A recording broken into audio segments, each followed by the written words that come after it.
Hey guys, welcome to this video. My name is John Watts. I'm a consumer protection lawyer.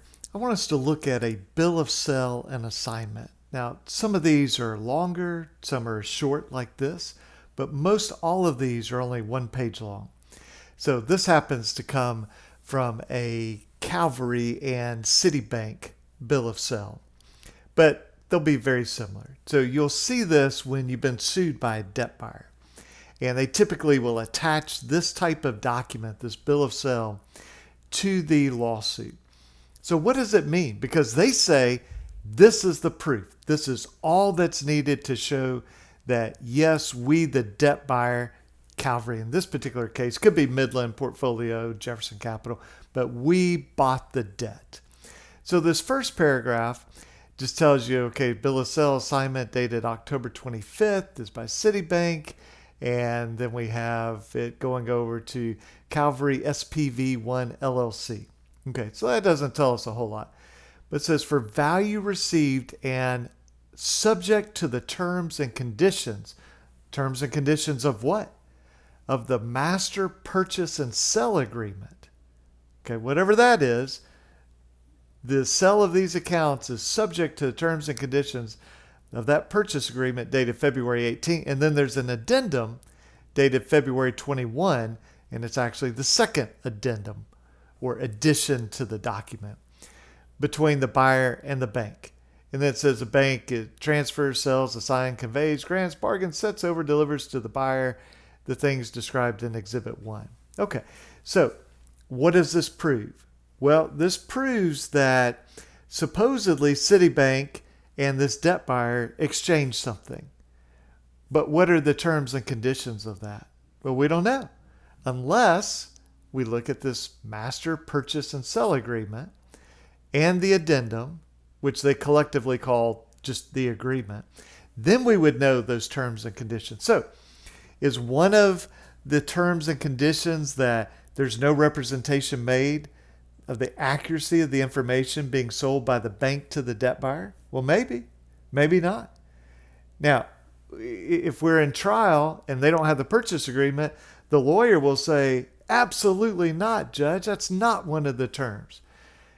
And then, usually the judges know what's going on. They say, so have you seen the agreement? Well, no, but I'm just pretty sure it doesn't have that. I mean, why would it have that? Well, the reason it would have that is because you bought $100 million worth of debt for $5 million. So maybe they're selling you a bunch of junk. Maybe they are very careless with their record keeping. Maybe this debt's not collectible. Maybe it's deeply flawed in some way. I mean, think about it. If somebody says, here is a $100,000, Mercedes, BMW, whatever it is, and I'm going to sell it to you for $5,000. Say, wait a minute, something's got to be wrong with that. Okay, here's a brand new Apple Watch for what would the equivalent be, like $10 or something. You say there's got to be something wrong with this, and so we want to know. We have to know, what are those terms and conditions. Maybe the terms and conditions say you are only buying the right to collect the money, but not the ability to file suit in your own name.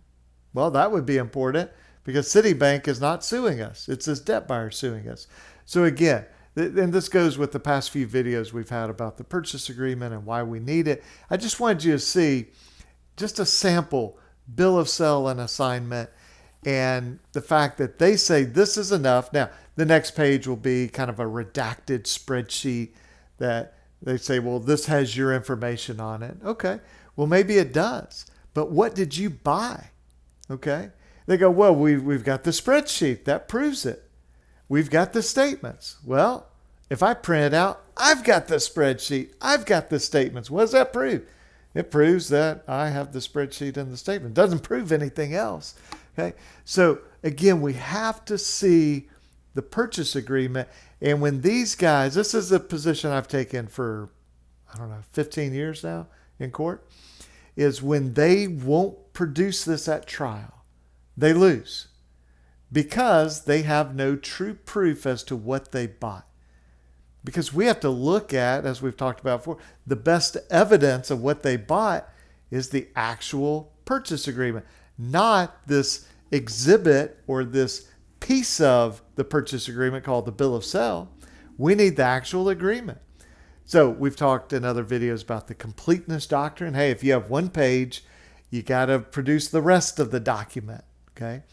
And the best evidence rule, that, hey, the best evidence is the actual purchase agreement. It's not somebody doing an affidavit say, well, let me tell you what that purchase agreement says. I promise you everything's fantastic for us, the debt buyer. We don't have to trust some person that, signs 200 affidavits a day. Okay. We can say, we'll look at the purchase agreement ourselves. And that's what I believe judges should do. And in my experience, handling these cases, trying these cases in Alabama, that's at least what our judges do in Alabama. So I hope that that's helpful to you. And if you like this video, feel free to subscribe and make sure you get our new ones. We've been a little bit kind of random here the last few days about when these get posted. And that's mainly because I'm very behind. So I am cranking this out on whatever today is, the 30th, at like 5:45 p.m. So, but we'll get back in the sync of things, and we'll have these go up in the morning. And appreciate you guys subscribing to the channel, commenting, liking the video, sharing the video, and hope you find it helpful. And I'll talk to you tomorrow. Okay, have a good one. Bye-bye.